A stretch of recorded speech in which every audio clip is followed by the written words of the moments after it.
Good morning, everybody. That is Man Coverage. It is Sunday, October 8th, week number 6 in college football. We are live from Kyle Field in College Station after another Bama victory. I kind of remember a lot of people, James, talking about how the Bama dynasty was over, how Jalen Milroe sucks, how Nick Saban needs to retire. But yet Bama's still winning, I'm pretty sure. And I got to be honest with you. You recall that I do these sports memorabilia shows on the weekend, and I was sitting at my booth, minding my own business, listening to the two Nimrods next to me talk about how horrible of a quarterback Jalen Milroe was. This was the week that he got benched. And I was sitting there going, man, these two guys I'm not even going to say anything because they absolutely have zero clue of what the F they're talking about. I just let it play out. And here we are. What is this, 4 weeks later? And he's lighting up one of the statistically best defenses in the country right here in Kyle Field at Texas A&M, throwing for, 321 yards, 3 touchdowns. Didn't even really run that much. In fact, I think he had negative yardage running the football, but he sat in the pocket and delivered. What were your thoughts about the Bama Texas A&M game? What were your thoughts about Jalen Milroe, and what are your thoughts about where Bama is right now, especially considering the landscape of the SEC and the SEC West? Well, I look at the SEC as a whole, and quite frankly, it's not up to par of what it once was. But I think people, that's the problem is you've had such a good string of quarterbacks come through Alabama. Premier type quarterbacks like Bryce Young, Jalen Hurts, Mac Jones, Tua Tagovailoa. You're talking first round draft pick, second round draft pick. Is the scale now premier, and then there's automatically it goes from first to second, sucks? Is Jalen Milroe Jalen Hurts? No, but he's still a pretty goddamn good quarterback. He's actually getting better and getting close to playing similar to Jalen Hurts, but he's not that good. No. Yeah, it's just we can't have this grading scale of holy crap. And I'd put Ohio State fans in the same mix of this. Kyle McCord is he Dwayne Haskins, Justin Fields, or CJ Stroud? No, but he's a decent quarterback. Would I like him to get going faster in games? Yeah, but you can't go from an A to an F and that's your grading scale. That's ridiculous. And I think Milroe played. Did he have some bad throws yesterday? Yeah, but Jermaine Burton showed up. 321 yards passing from this offense is quite frankly amazing. But I look at this game less on the Nick Saban standpoint and more of, Jimbo Fisher and this was definitely a game where Jimbo Fisher and their new OC did not see eye to eye. I go back to the end of the game. Why in the hell are you calling a timeout on 4th down and then kick a field goal? That is like the dumbest freaking thing in the world. Or that one time where you got to punch it in right there. Yeah, exactly. You got to. First off, you were at the 2-yard line to begin with, and then you get a penalty, and you get moved back, and then you finally run a nice play and get back up there, and you kick a field goal. So I agree with you. I thought the coaching at the end of the game by the A&M staff was bad. I think you got 2 guys in Bobby Petrino and Jimbo who are kind of butting heads a little bit. We kind of thought that would happen, but this is another opportunity that A&M had to win a game. And they're in that, when he was in the ACC, he could beat people because he had better talent, and they would outscore folks, and it just would be no big deal. But I think it's kind of exposed his coaching a little bit being in the SEC West, because you can't F stuff up when you're in charge, because you won't win the games when you're playing coaches like Nick Saban. Well, I go back to Jimbo's time at Florida State, and after the national championship year, their offensive line just was not good. And it was not good, I mean, up until now. I mean, it's not like yesterday Jameis Winston was playing quarterback in Tallahassee. No. It's been a minute. And I mean, it's been that long. And you look at A&M, their offensive line on paper should be freaking great. And Alabama might as well have had a mortgage. They were in their backfield that much. I mean, all day. I mean, I felt bad for Max Johnson because, you know, in College Station, he is getting ripped on left and right. It ain't his fault when he can't even set his freaking feet. Ever. I thought he did pretty well. I did too. Considering all the pressure he was under and how many times, I think he was sacked. I think he was sacked 5 times. Yeah. But he could have easily been sacked 8 or more, considering what was going down. Yeah. I mean, A&M's got issues, and they all revolve around their head coach. I mean, honestly, I mean, granted, how do you buy him out? You can't. You can't. I mean, well, granted, A&M's got cash, but who's going to want to pay that paycheck? You know, I don't care who you are. No one's going to want to spend that money to get rid of a guy, because whoever you bring in next, they better be winning right away. Well, who are you going to bring in that's better than him and going to win immediately? Because you can't spend $77 million to get rid of someone and not have instant success, in my opinion. Agreed. I mean, the only guy I could think of would be Mike Elko, but man, even with Mike Elko, that's a big ask. That's a lot of pressure on him to go from being at Duke and, getting awards for winning 8 or 9 games to going to A&M and having to beat Bama, every year. That's a big, I don't know. That just seems like a lot for him. Well, I think I think Mike Elko gets more credit than he deserves, because look at Riley Leonard. I mean, he's a very good quarterback as a whole. I mean, but you look back at A&M, where do they go from here? I mean, even though they lost, it's just, it seems like the same mistakes you're seeing from years past. Now, do I think they're going to go 8-4 or better? Yeah, but they don't feel like they're taking that next step. This is a team that, as you mentioned previously, on paper has a lot of talent. This is a team that's got 5 stars all over.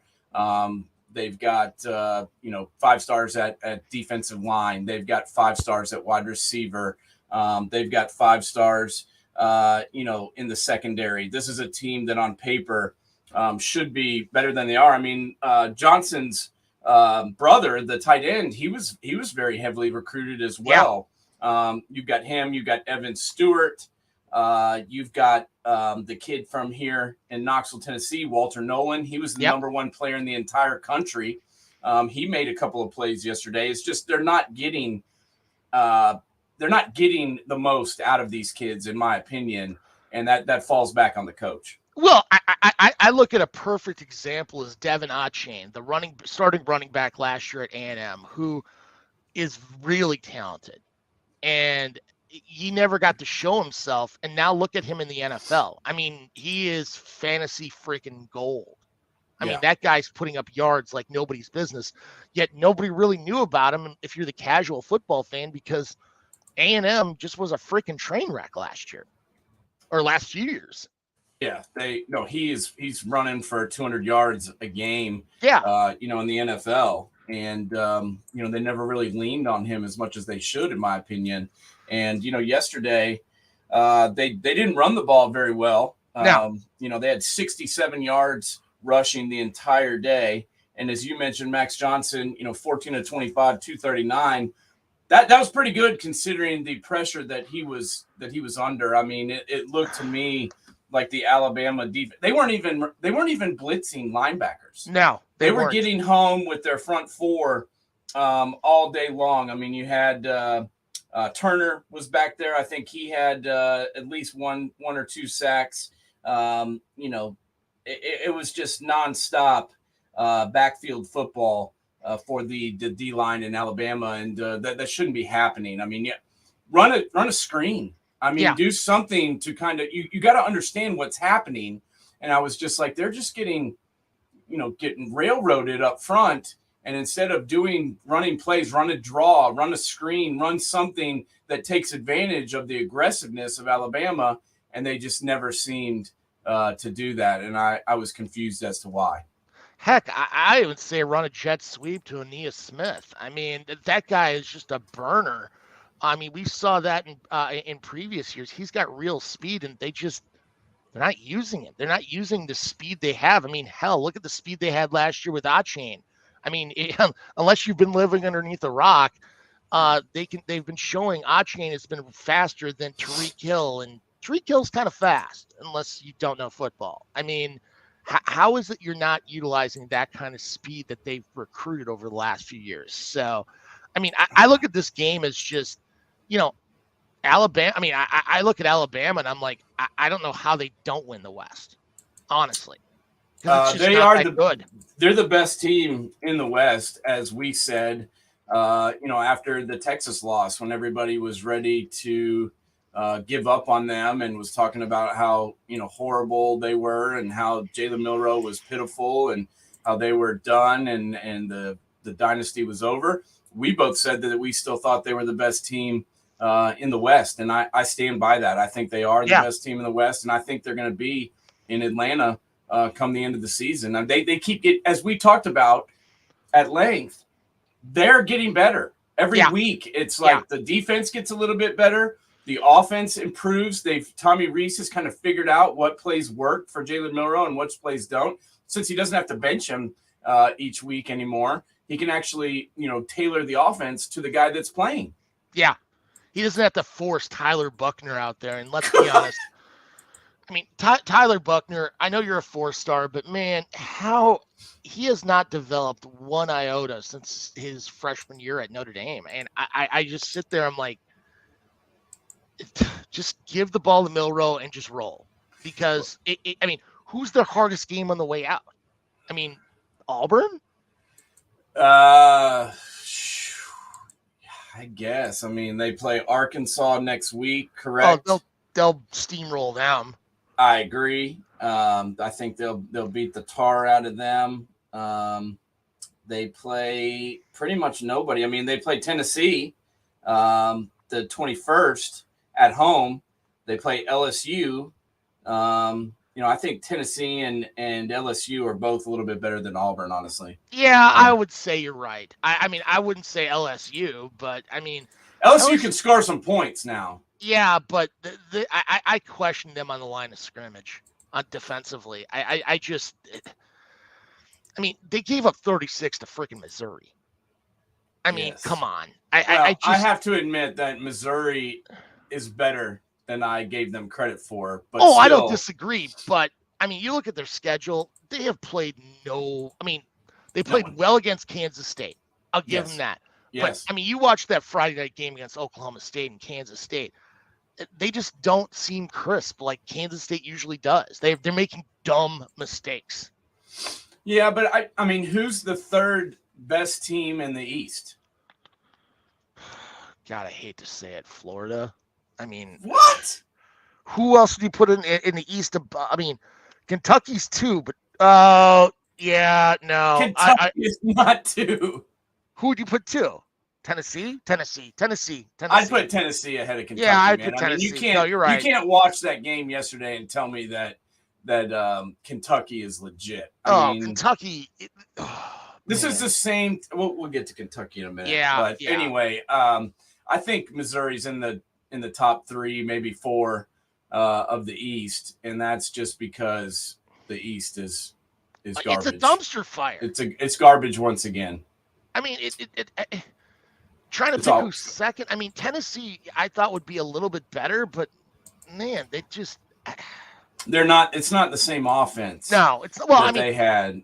How much do we talk about how good Hendon Hooker was last year? I think people forget how freaking good he was and how good he was, like not turning over the ball.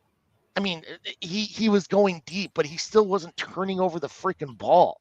I mean, Joe Milton, big arm, but he's no freaking Hendon Hooker.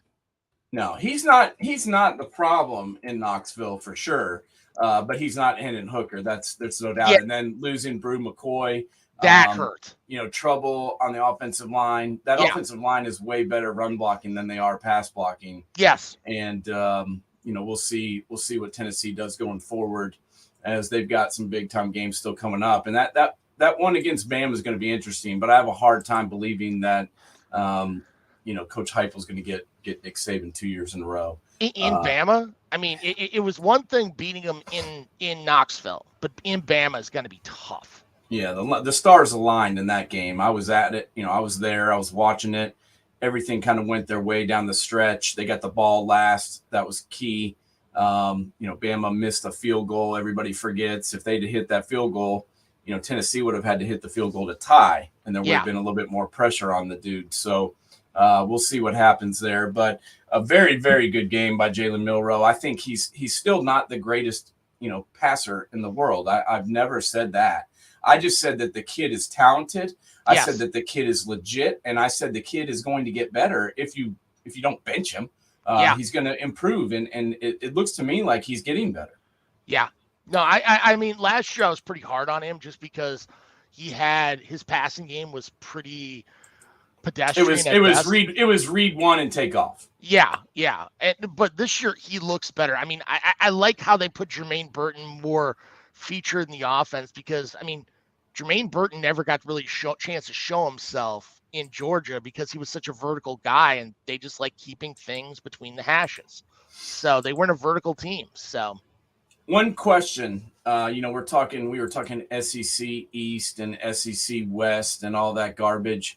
Is the Big Ten East the toughest division in college football, in your opinion? Ohio State, Michigan, Penn State. Honestly, I'd put the Pac-12 over it. But the top Which end division? Well, they don't have divisions. I know, but I'm saying of divisions. If you go pure divisions, the Big Ten East. I mean, the top. I mean, Maryland, I would honestly say right now is probably the fourth best team in the Big Ten. I agree. I mean, Tua. Talia is a good quarterback, but I mean, the problem with Maryland I've always had is on their line of scrimmage. I mean, they've always had receivers. They've always had that speed of tail in their back end on their secondary, but their front line has always been their biggest problem since they've come to the Big Ten, and they've never truly addressed it. Well, if he doesn't throw two pick sixes or one pick six and another pick that set him up inside the 40, they potentially win that game yesterday. So yeah. Maryland's impressed me. I thought they had a really good game plan. I thought the team was well coached yesterday, and I do agree with you. I think they're the fourth best team in the Big Ten. Yeah, I would. I mean, quite frankly, I think it's a huge gap between fourth and fifth too. I also agree. It's pretty crazy to me how far that gap is. I mean, the Big Ten West is a dumpster fire right now. It's a joke. I honest to God, I don't know who wins the Big Ten West. It's a joke. I have no clue. Doesn't matter. It hasn't mattered in like 4 or 5 years. Whoever it is goes to Chicago or Indianapolis or wherever the hell the game is and gets their asses kicked. Yeah. So I don't even really know why they play that game. It's pointless at this point in time. But that'll all get corrected next year with the influx of teams into the Big Ten. Speaking about two teams that are on the move from conference to conference, and me and you have talked about it ad nauseum, Oklahoma and Texas might be the two best teams in the SEC if they were there this year. Yeah. And yesterday's game did not disappoint. Pretty good football game, honestly, between Oklahoma and Texas. I was a little bit disappointed with Quinn Ewers. He's been, getting blown all season long, and he was disappointing yesterday. But I thought that the game plan was solid. I thought the rest of the team played pretty good, and I was pretty impressed with the effort that Texas put forth. But this to me was more about Oklahoma. than it was about Texas. I think that people underestimated Oklahoma. I think people dogged them for the season they had last year, where they did the games they did lose. They weren't getting blown out, and really they only struggled after their quarterback went down. And yesterday, I think they proved that they are a solid football team and they deserve to get a little bit more credit. What do you think about where Oklahoma is at right now, and what did you think about the game yesterday from start to finish? I thought it was the best game all day, honestly. Yeah, I mean, I don't think there was a big drop off by Texas. I thought Texas looked decent. Yeah. I think everybody is so focused on Quinn Ewers and that great receiving core they have between Worthy and Whittington and Sanders. But the name that I keep coming back to, who really is the straw that stirs the drink, is Jonathan Brooks. He's unbelievable. I mean, honestly, he, in my opinion, is this year's Tajay Spears. I mean, he is just week after week after week. And I heard somebody before the game saying if Texas wins, Jonathan Brooks should be getting serious consideration for the Heisman. And I'm not going to lie, I don't disagree with him. I think he's the best running back in the country right now. He is putting up monster yards, and you never got a chance to see him because of Roshan Brooks and Bijan Robinson. Bijan Robinson, yeah. Bijan Robinson was a top 10 pick. Yeah. And I just thought, I was like, there's no way they can get the same production. Yeah, there's going to be a drop off. There's no way they're going to get the same type of production out of that position, and they most certainly are. I mean, quite frankly, I think Brooks is better than Bijan Robinson. Honestly, I know that's a really hot take, but man, that kid is good. That kid is so good on so many levels. But you look at Oklahoma yesterday. I mean, honestly, Dillon Gabriel basically did what he had to do. I mean, Texas ran a certain offense. He didn't try to, if they gave him underneath, he was going to take underneath. If he had to run, he ran. I'm a little shocked they didn't have a spy on him. Especially after the first half, because I mean he was getting huge chunks of yards, and he's been known to run even back to his Central Florida days. I mean, you really look at this game, Dillon Gabriel's the reason why they won.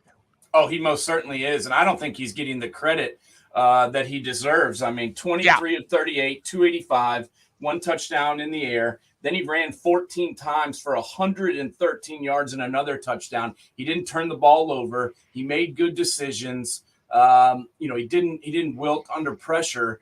I don't know why more people aren't talking about this kid, because he's the real deal. He put up gaudy numbers at Central Florida, and he's continuing to get better as he plays at Oklahoma. I mean, how good do you think this guy is, James?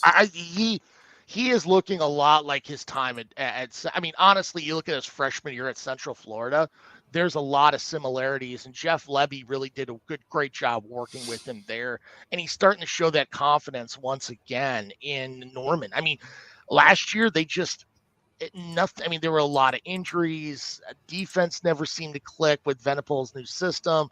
It just didn't really click. And now he really is. I mean, quite frankly, I look at that Texas-Oklahoma game, and this is basically round one of this matchup, because they're going to go up against each other in the Big 12 championship in Jerry World. And honestly, right now, I think I would lean slightly to Texas, because you look at what they got on paper, but I mean, Oklahoma is much better than they were last year. Much, much better.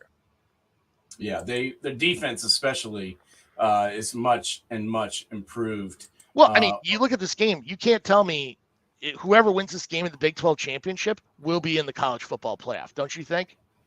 Oh, yeah. I don't think Texas is necessarily done just because they lost this game, because they don't play anybody the rest of the season. Yeah. And so if they get to the Big 12 championship and they play Oklahoma again and they beat them, who the hell do you take? Which team do you take? That's my question. I mean, this is going to be a year where they're going to have a hard time filling the four. Like, this is a year we wish this would have been the perfect year to start the 12 team. Exactly. 100%. This is the first time in 10 years where they actually have at least 10 teams that can compete for the national championship. And honestly, you could find 2 others. So I really wish they were starting 12 team this year.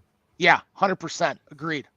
So, there's more about this game that we could get into, but really, I think we need to move on because we have to talk a little bit about what happened down in Coral Gables. Why do you not take a knee here, James? It's 3rd and 10. To quote Bud Elliott from the Cover 3 podcast, Mario Cristobal is the greatest coach between March and August, and probably one of the worst in-game coaches between September and December. Well, he's not calling plays, is he? I mean, this is just awful. Why do you not take a knee? It's 3rd and 10. You've won the game. I sit there and I'm like, this is just, I mean, they outgained Georgia Tech by 300 yards and you lose.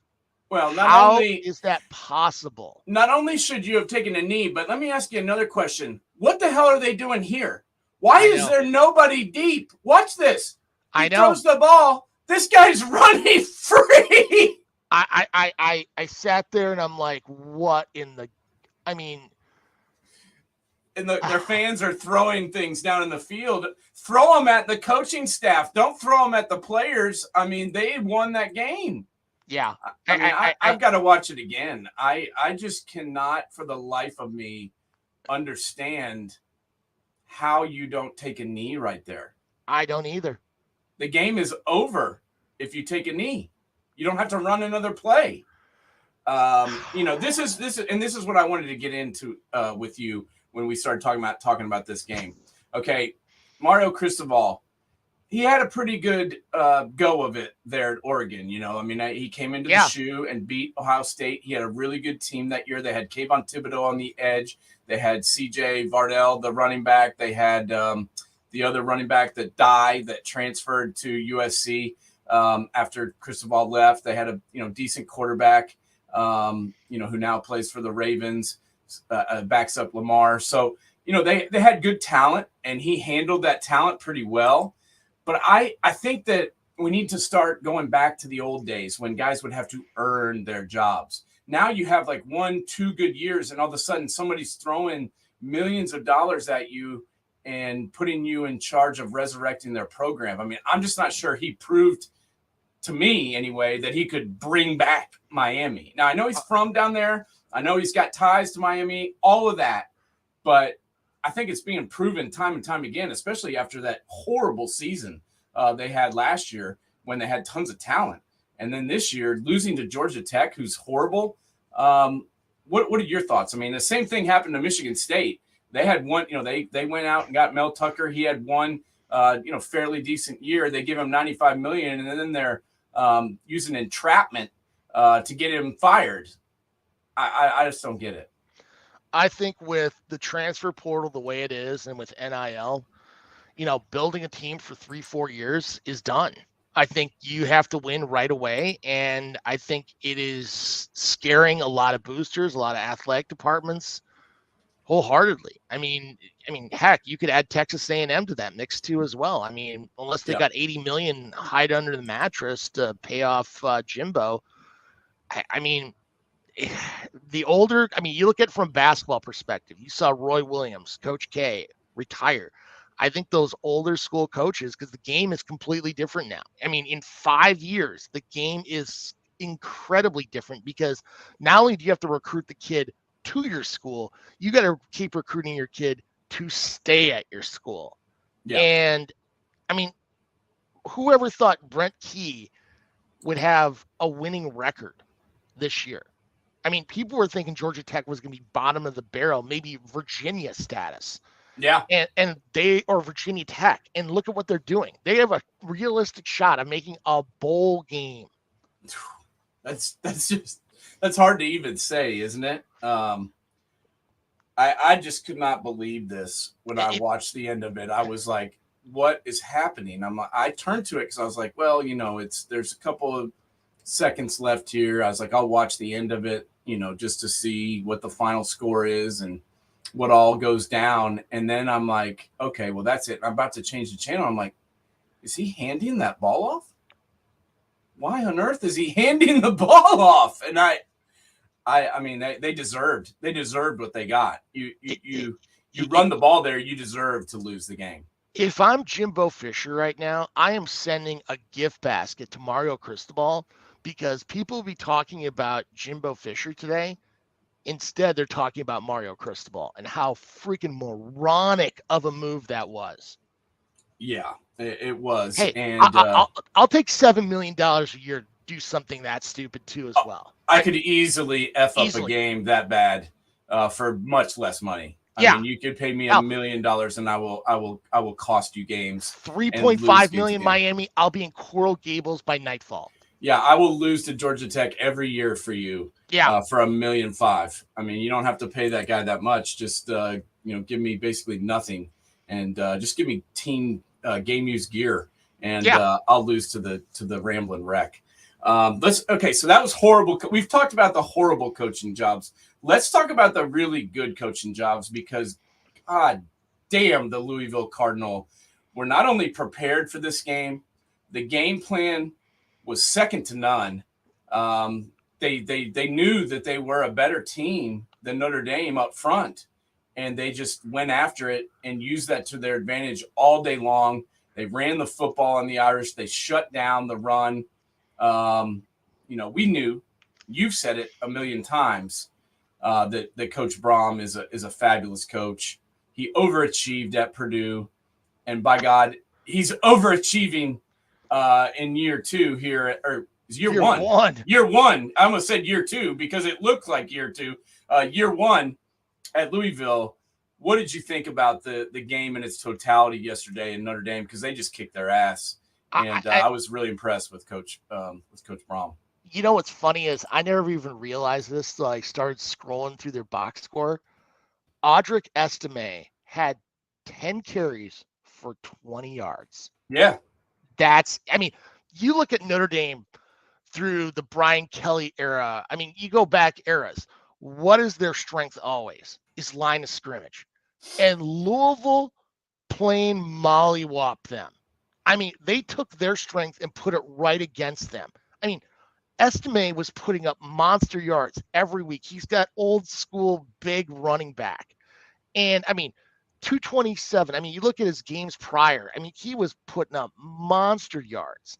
And he went 10 for 20. I mean, holy crap. I sit there and look at this game and I'm like, my God. I mean, he ran for 134 on 14 carries against NC State, who's got a good line of scrimmage play. He had over 5 yards to carry against Ohio State and goes for 20 against Louisville. Jeff Brom is such a good coach. He's a really good coach. And it wasn't just defensively. I mean, their offense played fabulous too, but they finished the game with 5 sacks, but this is just like, we were talking about Bama versus Texas A&M. It was like almost the same game because the Louisville defensive line was in the backfield for Notre Dame the entire game. Now, Sam Hartman made some bad decisions, but you can't really fault the guy. I don't know if you saw the shot on the sideline. He had blood running out of his ear because he'd gotten hit so hard that there was like blood just trickling out of his ear. And I thought it was a great shot on the sideline because he was getting his asshole kicked all game long. And I felt bad for him because he looked horrible, but it really wasn't 100% his fault. First off, the receiving core for Notre Dame is god awful. Oh God, yeah. We've talked about it all year. They've got, they moved Tyree from running back to wide receiver because of the lack of depth at the position, which I said was a mistake. You had Estime and Tyree. It was like a chain. It's like the thunder and lightning kind of, 1-2 punch at running back. And I really liked that. And you broke that up. I don't know if you saw it yesterday.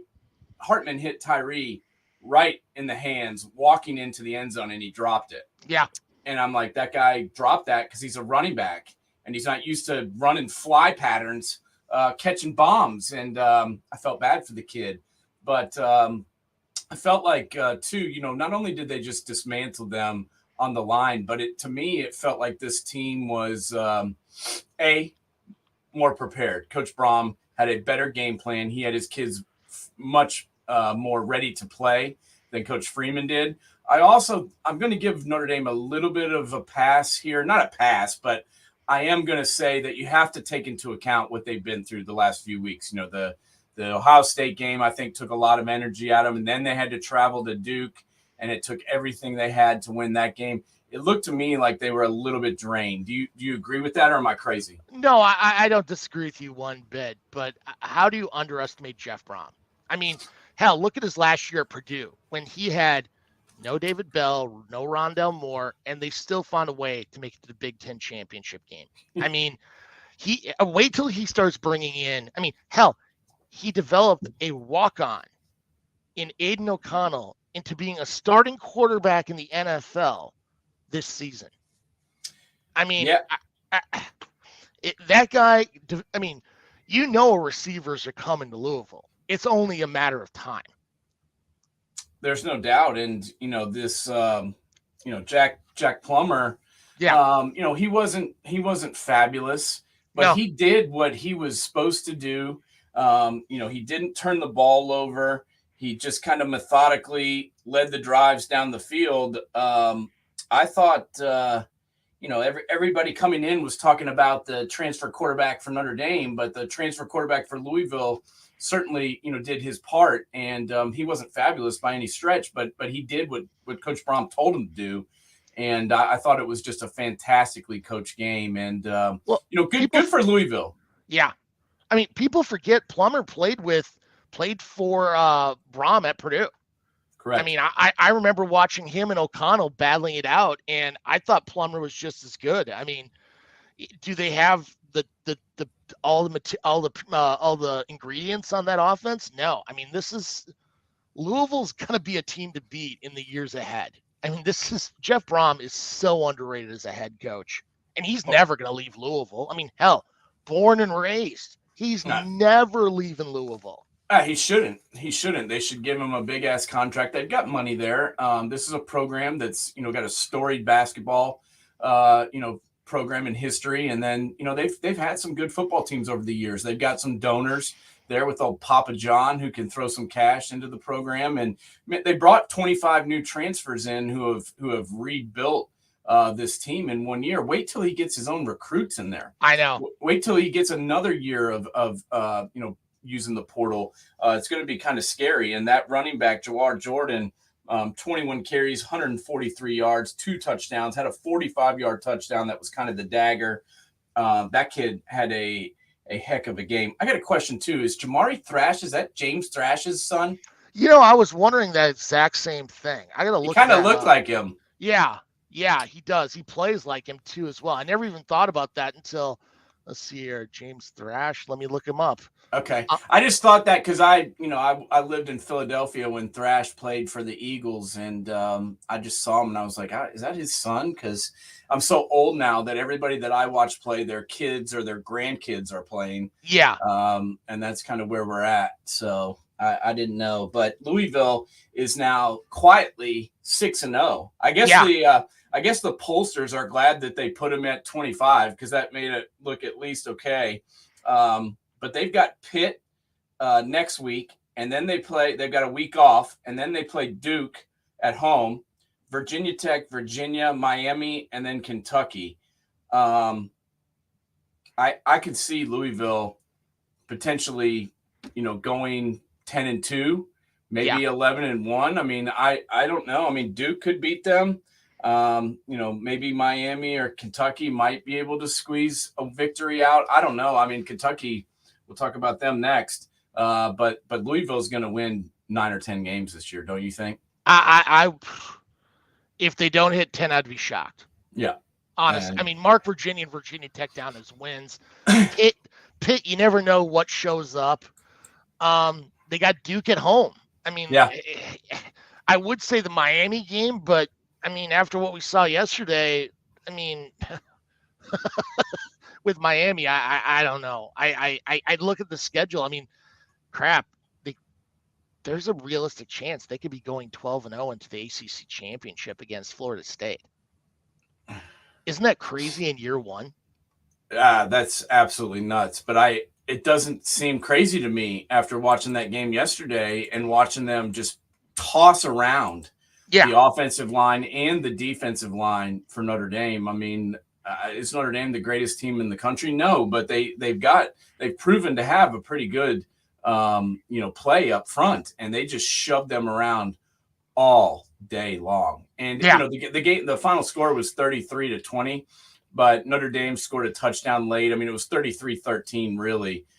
They gave up that late score that meant absolutely nothing, and this game wasn't even that close. Yeah. So kudos to Coach Brom and his staff at Louisville. It was just one of the best coach games that I've seen in a long time, and the man deserves a lot of credit. Let's go to another team that was ranked in the top 20, and this seems to happen every year, James. We get the Kentucky Wildcats football team. Bobby Stoops, his brother, is making a lot of money over there. He makes more money than John Calipari, in case you didn't know. John Calipari makes like $9 million a year, and Mark Stoops makes more than him. And every year they start off. They get one more thing about Louisville. Who the hell is Jack Harlow?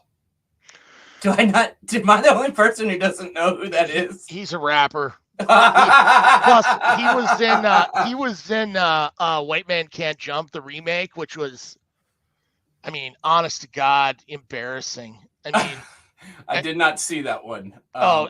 They kept showing this guy in the stands. They're like, "There's Donovan Mitchell. Oh, and he's hanging out with Jack Harlow." And I'm like, "Who the fuck is Jack Harlow?" And I was like, the only person who didn't know he was. Trust me, you dodged a bullet watching the remake of White Man Can't Jump. I mean, it was so bad. It wasn't that great of a movie to begin with. I mean,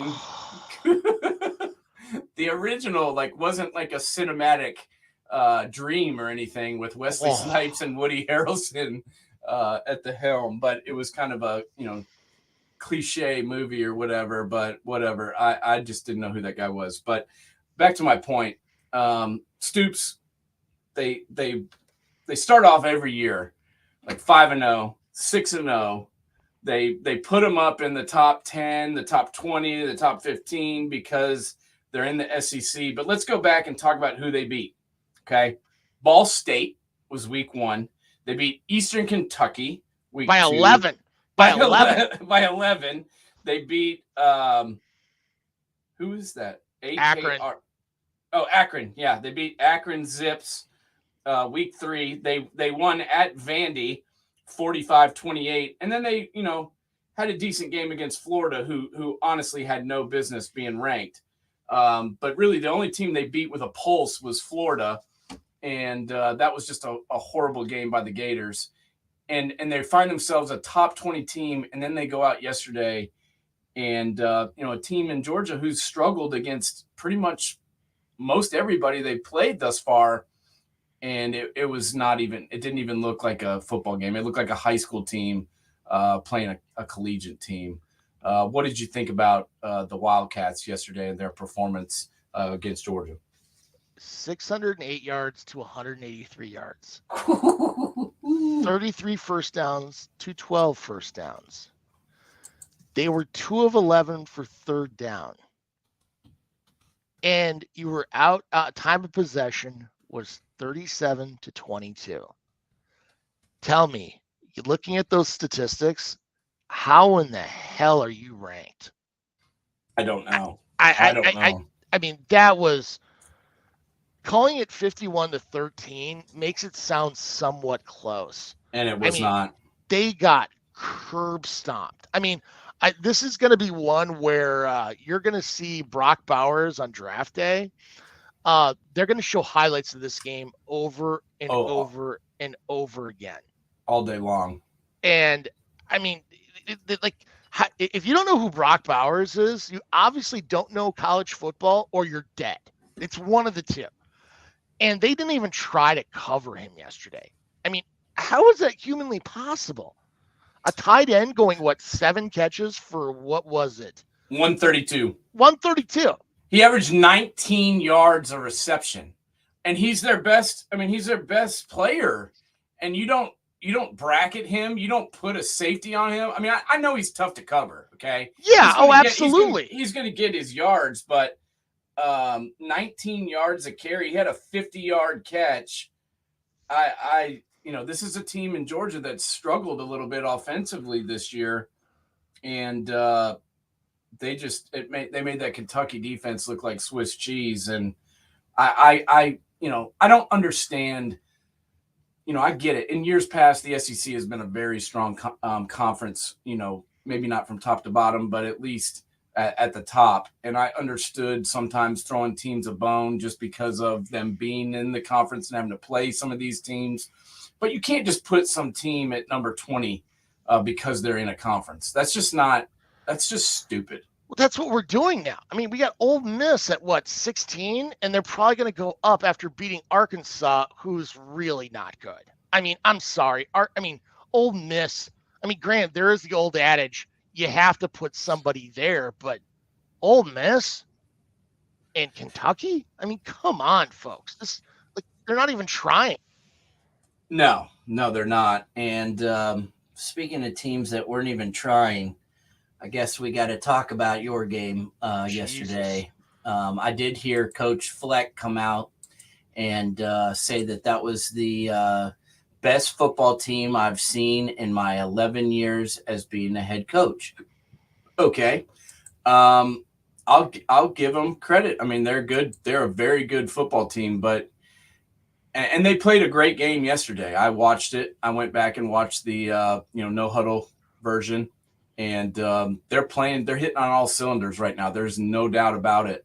The level of competition they played, I still have some question marks about, but their ability to execute their offense and defensive game plans has been stellar, and I'll give Michigan credit for that. I'll even say the name. But my problem right now is with Coach Fleck. I mean, this is a guy who was riding high, James. 14 wins at Western Michigan, playing in a January 1 bowl game. Minnesota brings him in, and he does a really good job, in my opinion, the first couple of years. We talked about it last night, the kids that he had with Tanner Morgan and Tyler Johnson and Ufalele. What was the tackle's name? You're talking about Faalele. Mafe, the defensive end. I mean, they had some really talented guys in there for a year or two. We're playing some really good football, and now we're losing to Northwestern, struggling to beat Louisiana, and then getting curb stomped in the Little Brown Jug. Talk to me. What's going on? I mean, there's the offensive line really did not play a good game, but I will say this with Michigan. I mean, everybody. I don't think JJ McCarthy gets. I think he gets too much credit. Really, I mean, that offensive line. I mean, there's a reason why the last 2 years Michigan has won the what's the offensive line award? I can't even think of the name of the award where they have the best offensive line in the country. Quite frankly, I look at this offensive line, it's better. I mean, it is so flippin' good. I mean, no wonder Blake Corms, who's a really good running back, is running the way he is. But that defense, I mean, you look at the corners between Johnson and what's the other guy's name? I can't even think. Plus their defensive line. They rotated 9 defensive linemen, and their blitz packages are so smart. I mean, they come out of the gates firing. And that's the one thing I wish Ohio State would do, because how many games does Ohio State come out and they've been not soft, but not crisp? I mean, it just seems like the offense is McCord to Harrison, and they're not getting that running game going. The offensive line's not making that push. I mean, their defense has had to bail them out of games. I mean, what are your thoughts? Oh, the defense won that game yesterday against Maryland. Yeah. There's no doubt about it. If the defense hadn't played like they did, Ohio State would have lost. Okay. Jim Knowles has gotten the personnel that he needs, and for the most part, and he's gotten his scheme installed. Okay. And I'm blown away by how well the defense is playing as a whole. I mean, this is a secondary last year that was getting torched nonstop. And now they're not only, keeping guys in front of them and making plays, but they're scoring points. I mean, the defense had a pick six. They had another pick, as I mentioned earlier in the show, that took us inside the 35-yard line. And, JT Talamula had an absolutely unbelievable game. I mean, there's a reason this kid was the number one ranked defensive lineman in the country. And, he showed it yesterday. He was in the backfield the entire game. I'm still kind of waiting on Jack Sawyer to do something, anything at all.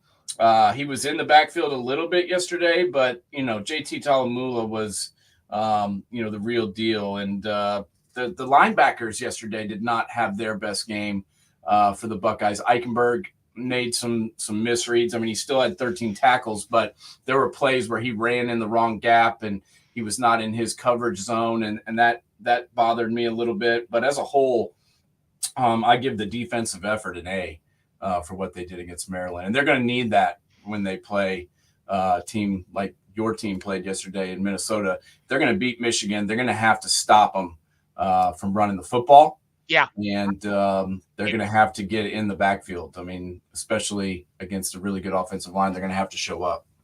I mean, you look at it. I mean, the running game at Ohio State just hasn't been crisp this year. I mean, heck, it was 33 for 62, 1.9. If you take out the sacks, they were at 2.9 yards a carry. And when have you seen Ohio State rushing attack be that soft? And it's not the running back's fault. It's their offensive line is not opening the holes. And Ryan Day was trying to make fetch work yesterday, constantly running on first down. And what scares me is, Abuka is just not having the type of year you're expecting from him. I mean, quite frankly, I think Cade Stover is their number 2 target right now on that offense. And they can't have the Randy ratio with Marvin Harrison Jr. I mean, he had 15 targets yesterday. If he goes down, what the hell do you do unless Abuka steps up? Yeah, I mean, Abuka's had a really good game against Notre Dame, and they were doubling Harrison a lot. And even when they were playing zone, they were having somebody man Harrison, and that's why Abuka had such a game. But they're going to have to get Carnell Tate more involved. I know he's just a freshman, but he's got the big play capabilities, and they've got to start getting him the ball more. I really like they did JSN with his freshman year. Right. They need that game from him where he's got, 85, 90 yards. They need to start feeding him the football. I think Cade Stover is the most underrated tight end in all of college football. Do you agree with that? No one even really talks about this kid outside Columbus. Honestly, the play I keep going back to is that touchdown play where they did that rollout, that naked boot to Stover for the touchdown, where he really sold it hard that he was coming across from a block and then cut out. He was all by himself. I mean, the Maryland had no chance on that one whatsoever because they were overplaying Harrison so much. James, 2 years ago, this guy was playing linebacker in the Rose Bowl. Yeah. The year before that, he was a defensive end. He's only played tight end. This is only his second year, really, of playing tight end. And that's why, to me, I can't believe I'm saying this, but he might be the most talented tight end I've seen at Ohio State in the last 10 years. I was going to say the same thing. I put him ahead of Ruckert right now. Yeah. I look at it and he really, honestly, I mean, granted, I'm going to age myself a little bit here, but people remember the name Ricky Dudley. I sure do. He played basketball and football. Yeah. He reminds me a lot. I mean, is he as strong as Ricky Dudley? No. But is he as good as Ricky Dudley? Yeah. I believe, and Ricky Dudley went in the first freaking round. Yeah. And had a really good career in the NFL for the Raiders. Yeah. He runs great routes. It was so impressive how much he set that route. Go back and rewatch that touchdown and how much he set that play up. He scored that touchdown. McCord just happened to throw the ball to him, but that touchdown was all Cade Stover. They go to him a lot when they need a play. Yeah. Okay. And they've got the best wide receiver in all of the country. But a lot of time when they need a play, they go to Kate Stover. Yeah. And that to me, says it all right there. But all I've heard is that, the Ohio State offense is no good this year and the Ohio State offense is really struggling. Do you know who's leading the Big Ten in yards per game? Ohio State. 434.4 yards per game. So they're going to keep getting better. They're going to keep improving. And I'm not worried about the offense at all. I guess I'm not going to say that. I was worried a little bit yesterday in the first half. I want to see Kyle McCord come out of the gates flying. Yeah. That's what I want to see. I don't want to see this first quarter meandering crap. I want to see him come out and be crisp right away because guess what? Michigan's doing it. Yeah. No, they are. And they've got to get better. But I'm just not really as concerned. The thing that I'm hanging my hat on is this defense. They're playing really good. Let's talk a little bit about the West Coast, though, because we have not hit on the West Coast. And honestly, the Pac-12 is probably the best conference from top to bottom this year, hands down. And, a really big game yesterday for UCLA playing Washington State, who's been really, really fabulous all year long. And talk to me a little bit about what you thought about that UCLA victory over Wazoo. You look at the score 25-17 and you thought it was a close game. Quite frankly, this was a curb stomping. I mean, Washington State had 11 first downs, 216 total yards, only 204 yards passing, 12 yards rushing, and they turned the ball over 4 times. And this is a team that's been rolling on offense. Yeah. Especially the quarterback, our boy from Incarnate Word, Cameron Ward. He's been lighting it up, James. Why was UCLA able to slow them down? Well, I look at their front seven. I think they're probably one of the most underrated front sevens defensively in the country, and they really put some serious pressure. I mean, UCLA used to be always the kind of Showtime team where it was all about making big plays. Honestly, they're playing like they're already in the Big Ten defensively. Offensive line, I still think needs a lot of work to do. I mean, Dante Moore put up a lot of yards yesterday, but 50% completion percentage. I mean, really, it was their running game with Carson Steele, the Kent State transfer, who really stole the show. I mean, that guy is so good on on after contact yards that people really don't talk about him. He's a gritty type of player, but I mean, when you outgain a team almost 2.5 to 1 on the ground and win the turnover battle, you're going to win games. They had 97 plays from scrimmage offensively yesterday. How this game was only an 8-point game is shocking to me. I've never heard of that. 97 in this.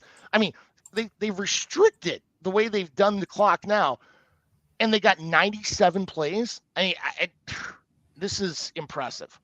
Very, very. And, I think Coach Kelly has done a really good job. I mean, think about what UCLA was when he took over out there. It was a dumpster fire. Yeah.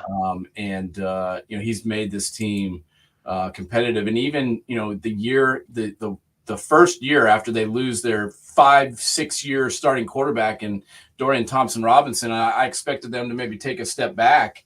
And, I don't know. I think they're getting better. It looks like each week, as you mentioned up front, they're getting the job done. So kudos to Coach Kelly and UCLA for how they're playing right now. And the other game that maybe some people didn't take a specific interest in, but I certainly did, was Fresno State and Wyoming. Two teams that have been playing really good football. And I still think a lot of people who maybe don't know about that conference picked Fresno State to win this game, and that wasn't so. Talk to me about your thoughts about Wyoming taking down undefeated Fresno State. Playing in War Memorial is one of the toughest things to do. I mean, you look at their record right now, they're 5-1. Their one loss was at Texas, where they were in the game for a majority of the game until the fourth quarter when Texas really put their foot down. Yep. But honestly, I look at this game as next week, where Wyoming travels to Colorado Springs to play the Air Force Academy, on really defining who's going to be playing in the Mountain West Championship. Because you look at, who the teams out there right now that could be playing in a BCS Bowl. I mean, you were looking at Fresno State Air Force, because there's nobody in the American that blows your socks away. No. Now Wyoming winning that game, could Wyoming be one of those teams? I think so. I mean, I like their schedule. I mean, if you recall, they beat Texas Tech in the season opener, which surprised a lot of people, including myself. And then they, played really. I mean, the score didn't look great at the end of the Texas game, but it was a lot closer than what that score looked like.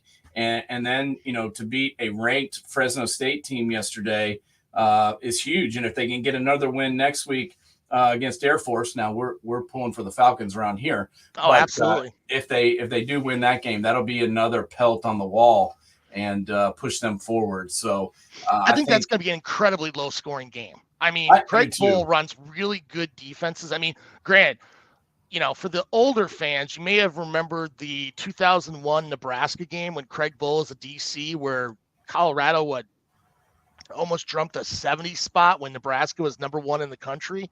Yeah.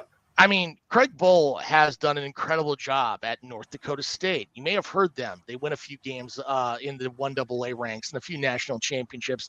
And look what he's done at Wyoming. I mean, it is he's created an image in Laramie, and I'm looking forward to watching that game next week in Colorado Springs. Yeah, there's no doubt. Let's talk a little bit, just a second, about the other 2 games out west that kind of stuck out to me. Colorado, Arizona State, USC, Arizona. Colorado, we kind of expected them to win this game. I didn't expect it to be this close. What were your thoughts about the Buffs getting another one against Arizona State with a late field goal? That's the type of win they needed. I look at it, and like we said before at the beginning of the season, I thought getting to 4 wins for Colorado was going to be huge with all the change that has happened in that organization. But they went on the road into Tempe and won that game. Yeah, was it closer than expected? Heck, sometimes you just don't play well, and Colorado found a way to win. Like we said before, if they make a bowl game this year and they don't give Deion Sanders Pac-12 Coach of the Year, I don't know what more it can take, because Colorado was a dumpster fire last year. I mean, everybody could score on them. Heck, my son's 8th grade football team could score on them. And look at what he's done in 1 year, possibly a bowl game in Boulder. Yeah, no, they're gonna go to a bowl game. I mean, they are already, nearing bowl eligibility. They're 4-2. Yeah, and they've played a very tough schedule so far. I mean, they played Oregon, they played USC. They're going to get to 6 wins. There's no doubt in my mind that they get to 6 wins. And I said it before the season: if they win 6 games, he's the Coach of the Year. And they're going to win 6 games. They play Stanford next week. Then they travel to UCLA. I don't know about that one. That'll be a tough one. Oregon State's going to be tough.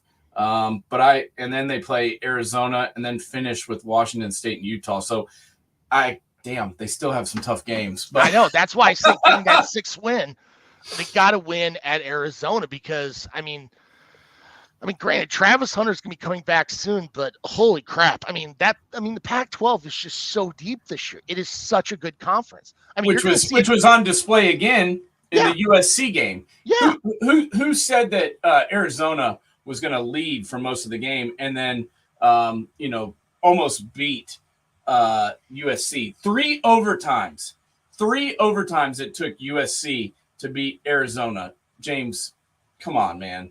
Well, why is USC ranked number 9? Talk to me about it, because they're 6-0. Is that why? Well, because they're 6-0, and they've got an offense that is unreal. But I'm sorry. And by the way, this game you got to play both. You got to play both sides, right? I thought you had to play offense and defense. That their defense. I mean, how Alex Grenick has still got a job is shocking to me. They got to make a move defensively to bring in a new defensive coordinator, because they can't just drop 40 points every game. At some point, things are going to go sideways. And I mean, hell, Arizona, they weren't playing this game in Tucson. They were playing this game in the Coliseum. Yeah. And And and the Wildcats ran for over 200 yards and 5 yards a carry. Yeah. And then, threw for over 300 yards. I mean, it was like run, pass, didn't matter. They were getting points and getting yards, and honestly, USC won this game because they have Caleb Williams, but that was ridiculous. And this is the second week in a row that we've watched this defense give up over 40 points to teams that they should have had no business doing so. I mean, and Jaden DeLauro wasn't starting at quarterback. No. I mean, I look at this and I'm like, USC has. I mean, there was a lot of people picking USC to be in the college football playoff. I'm sorry, unless they're going to drop a 70 in a game, they're not going to win a game in the CFP because their defense is just that bad. No, and we saw that last year once they went up a pretty decent Tulane team in the Sugar Bowl and got rolled. So yeah. I can see that happening again. Let's look a little bit ahead to next week. Which games are really sticking out to you? I think you got to look at Oregon, Washington. That's a 3:30 ABC game. Both teams 5-0. I'm going to be heading to Tennessee, Texas A&M, which is going to be kind of an interesting game. You got USC, Notre Dame. You got Miami, North Carolina. You got Kentucky, Missouri. Which games are you most interested in next week, James? From a group of 5 perspective, we already talked about it. Wyoming Air Force, I think, is going to be a very hot game because that could dictate who's going to be playing in a BCS game. But after that, I would have to lean heavy on that USC Notre Dame game. Yeah. How Notre Dame responds back after the Ohio State and Louisville loss. I mean, they're going up against the USC defense, which is, Swiss cheese. So I think Estime is going to have a pretty heavy game. But you and I both know SC is going to put up some points too as well. And they've got talented guys on that receiving core. I mean, quite frankly, outside of Ohio State, USC's probably got the second strongest receiving core in the country. Yeah, I could see Notre Dame winning this game. I really could. No one's giving them a chance or giving them any credit, especially after the loss. The loss yesterday where they got curb stomped by Louisville. But I could see Notre Dame winning this game, and that's just because their defense is better than what USC has been going up against, and I could see them potentially slowing down that Trojan offense. From a pure TV standpoint, though, Washington, Oregon, for the casual fan, is going to be an awesome game to watch. Yeah. Because, I mean, those are two teams. I mean, Oregon is just so good on the line of scrimmage. I mean, I cannot express enough, and they've got so much speed. And then, heck, you look at Washington, I mean, bombs away with Michael Penix. And if you don't spend enough time watching him, he can run. I mean, people saw that at Indiana. He's not running as much this year, but he can run. And that's going to be, I mean, Husky Stadium, when that place is rocking, I mean, that upper deck is shaking. Yeah, I that's why I mentioned that game first. To me, if I'm going to be over here going to the A&M Tennessee game, but if I had a plane, that's the game I would be at because I think that's going to be a good one. Oh, 100%. I mean, have they put out the let me see if they've even got odds out for it yet. I would have to say Washington would probably be predicted to win, but it'd be tight. They've got ESPN has Oregon predicted as the winner.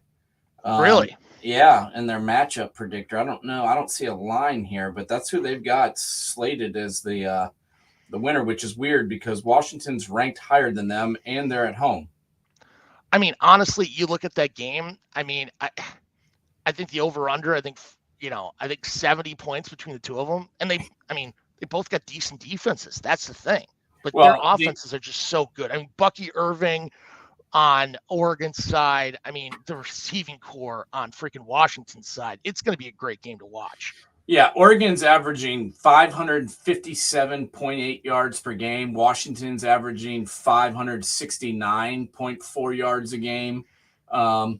These are two offenses that can really score some points and get some yardage. So I think that's going to be a really good game to watch. But Notre Dame, USC, Oregon, Washington. Those are probably the two marquee matchups for next week.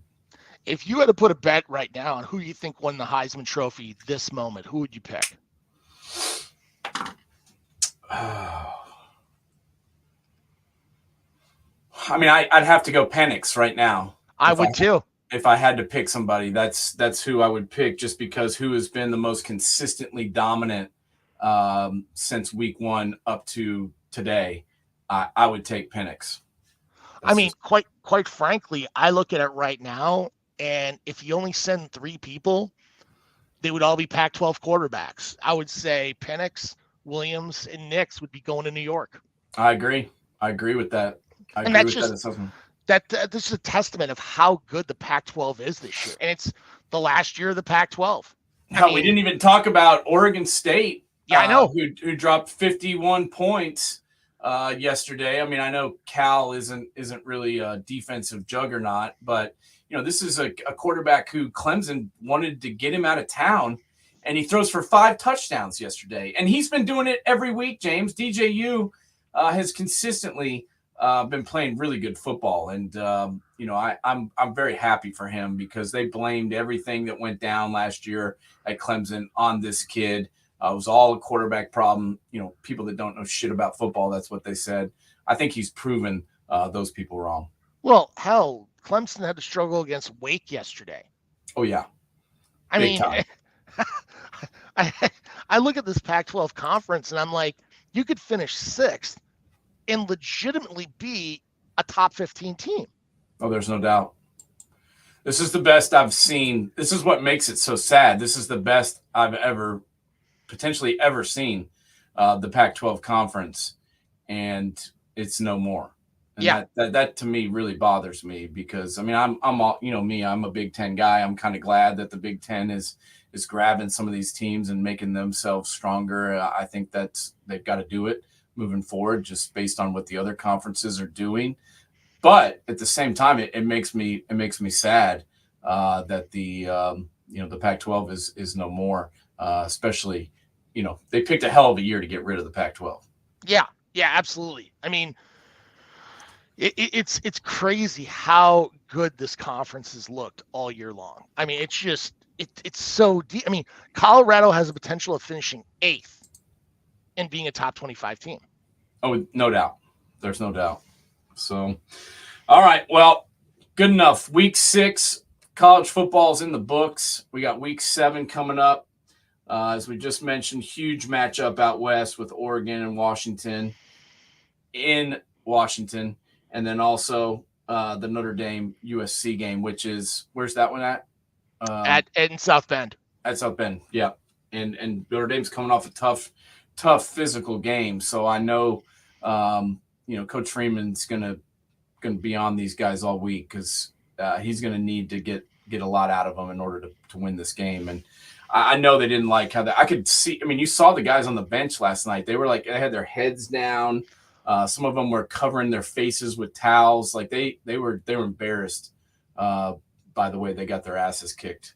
And they should be. Louisville. I mean, They literally. I mean, that score was not indicative of how that game was. I mean, No. Louisville just stuck it to them, but it's a testament to Jeff Brom. I mean, I think he's probably one of the most underestimated coaches in America today, and he will never leave Louisville ever again.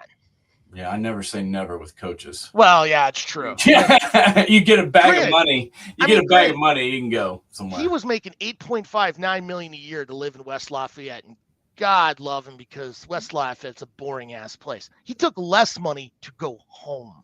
Yeah, I don't blame him. I would take less money to leave West Lafayette, Indiana myself. Oh my God, that's such a boring city. It's a horrible place to live, but good for him. Hey. I did not. Once again, it's kind of like Washington last year. I didn't really expect, or TCU last year. I didn't expect in year 1 those coaches to have an impact. But the way that way college football is now, and the way that you can use the portal, the way that you can bring guys with you and sculpt your team with guys that are already developed, it doesn't take quite as long to get things rolling. And we've seen that happen time and time again.